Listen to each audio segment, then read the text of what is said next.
ही बातों में पता चला कि उसका नाम रूपा था।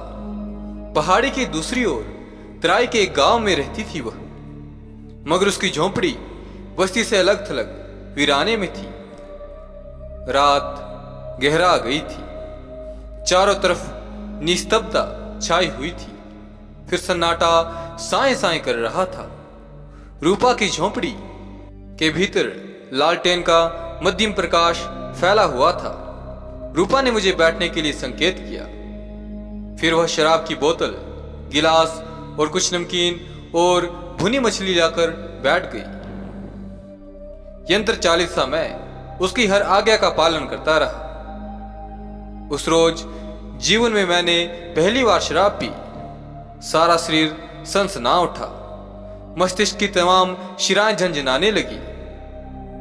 फिर कब किस क्षण में होशो-हवास खो बैठा पता ही नहीं चला। अचानक मेरी आंख खुली तो देखा रूपा वहां नहीं थी। उस जगह बैठी एक बुढ़िया मेरी तरफ देख देख कर मुस्कुरा रही थी। उसके बाल सन की तरह सफेद थे, आंखें भीतर तक धसी हुई थी और गालों की हड्डियां उभर कर सामने की ओर निकल आई थी। मुंह में एक भी दांत नहीं था। मैंने तो समझा था कि वह रूपा की दादी मां रही होंगी, मगर यह मेरा भ्रम था।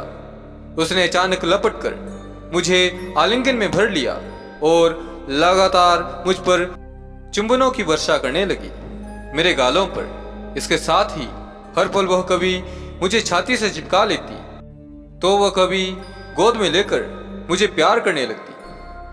मेरे हृदय की धड़कन तेज हो गई, जीभ तालू से चिपक गई। मेरी नजर रूपा को खोज रही थी, मगर रूपा थी कहां। मैं विह्वल उठा था। मां, मैं तुम्हारे बेटे बराबर हूं, यह सब क्या है? मुझको छोड़ दो, मैं तुम्हारे पैर पकड़ता हूं, मेरा दम निकल जाएगा। नहीं नहीं, अब तुमको नहीं छोड़ने वाली हूं। तुम अब बचकर जाओगे कहां? मैं तुम्हें वह सुख और वह आनंद दूंगी जो कोई भी स्त्री जीवन भर नहीं दे सकती है। मैं घबरा गया, किसी तरह छुड़ाकर भागने की कोशिश की, पर उसने लपक कर मेरा हाथ पकड़ लिया। फिर बलि के बकरे की तरह खींचकर बिस्तर पर पटक दिया। इसके बाद पूरी रात मुझ पर जो गुजरा और जो मेरी दुर्दशा हुई, उसकी आज कल्पना करके भी सिहरन हो उठ जाती है।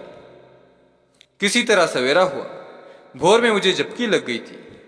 तभी किसी ने झकझोर कर जगा दिया मुझे। आंखें मलता हुआ जब उठा तो सामने रूपा खड़ी थी और मुस्कुरा रही थी। मैं सिहर कर कहा, वो बुढ़िया कहाँ गई और तुम कहाँ चली गई थी रात में? रूपा हंस पड़ी। कौन बुढ़िया? मैं पूरी रात तुम्हारे साथ इसी झोंपड़ी में थी। नहीं नहीं, ऐसा कैसे हो सकता है? तुम झूठ बोल रही हो। उस बुढ़िया ने रात भर। रूपा मेरे करीब आकर हंसकर बोली, मैं ही थी वह बुढ़िया। तुम क्या कह रही हो? डर से कांपता हुआ मैं बोला, तुम मुझे परेशान क्यों कर रही हो? मुझे छोड़ दो, अब मैं जाना चाहता हूं। यहां से तुम्हारा गोरख धंधा मेरी समझ में नहीं आ रहा है। मेरी बात सुनकर रूपा एकदम तमतमा उठी, चेहरा एकदम सुर्ख हो उठा। तमक कर बोली, अब तुम यहां से कभी नहीं जा सकोगे, समझे? क्यों? इसीलिए कि मुझे तुम्हारी आत्मा की शक्ति चाहिए। मैं तुम्हारे जैसे किसी युवक की प्रतीक्षा में थी कि अचानक तुम मिल गए। तुम मेरी आत्मा की शक्ति को कैसे पा सकोगी और उसका करोगी क्या? मैंने प्रश्न किया। यह सब जानकर तुम करोगे क्या? मेरा असली रूप और उम्र तुम कल देख चुके हो। मैं कामरूप विद्या को जानती हूं, मुझसे सब डरते हैं। मैं अपनी इसी विद्या के बल पर कुछ भी कर सकती हूं, रूप भी बदल सकती हूं। तुम मुझे अपनी आत्मा की शक्ति दे दो, उसके बदले मैं तुम्हें कामरूप विद्या दे दूंगी। थोड़ा रुक कर वह बोली, कल रात मैंने तुम्हारे प्रयोग से एक सिद्धि हासिल की है, यह देखो। कहकर उसने अपनी बंद मुट्ठी खोल दी। उसकी हथेली पर एक तावीज पड़ा था। मैंने नासमझी की तरह पूछा, यह कैसा तावीज है, इससे क्या होगा? रूपा जोर जोर से हंस पड़ी। बड़ी कौतुक भरी हंसी थी वह। फिर वह पालती मारकर बैठती हुई बोली, यह तावीज टहा विद्या से मंत्रपूत है, इसे मुंह में रखकर मैं गायब हो सकती हूँ। यह कहकर उसने तावीज मुंह में रख लिया। वह क्या, रूपा का अस्तित्व मेरे सामने तुरंत गायब हो गया, जैसे वह हवा में विलीन हो गई हो। मैं सिहर उठा। हे भगवान, किस झंझट में आकर फंस गया मैं। असम की जादूगरनी के नाम और उनके कारनामे तो अवश्य सुने थे मैंने, मगर आज प्रत्यक्ष देख रहा था।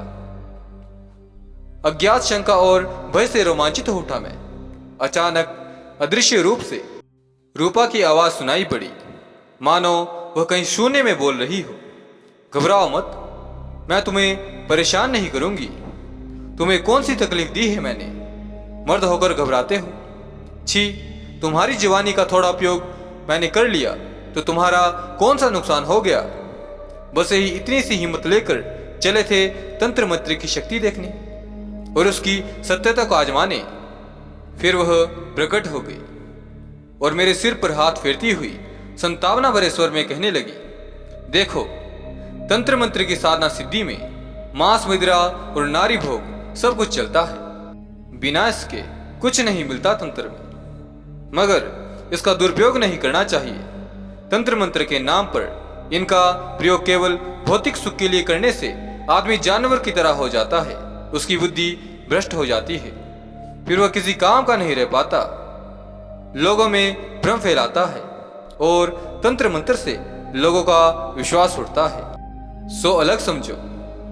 फिर उसने कहा, मैं 80 साल से कामरूप विद्या की अलौकिक शक्ति का बाहर डो रही हूं। अब यह तुम्हें देकर मुक्ति पाना चाहती हूं। तुम्हारी आत्मा की शक्ति मुझे इस जाल से मुक्त कर देगी। मूर्ख की तरह मैं मुंह बनाए रूबा की बातें सुनता रहा। आखिर उसने कहा, आज रात मैं तुमको कामरूप विद्या की कुछ शक्तियां दिखलाऊंगी। चमत्कार देखकर घबराना मत, डरना भी मत, वरना। आखिर रात हुई। वो कौन सा प्रहर था अब याद नहीं रह गया है। रूपा मुझे अपने साथ एक पहाड़ी की नदी के किनारे शमशान पर ले गई। भयानक निस्तब्धता, जंगल की ओर से जानवरों की आवाजें आ रही थी। रोम रोम कांप उठा था मेरा।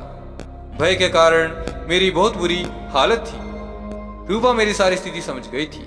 कहने लगी, कैसे मर्द हो तुम? मैं तुम्हारे साथ हूं तो डर और भय कैसा? उसने ढेले से जमीन पर एक गोलाकार रेखा खींचकर कहा, तुम इसी के भीतर खड़े हो जाओ, कुछ नहीं होगा, मगर शांत रहना। मैं चुपचाप घेरे में खड़ा हो गया। फिर रूपा ने शमशान में आग जलाई।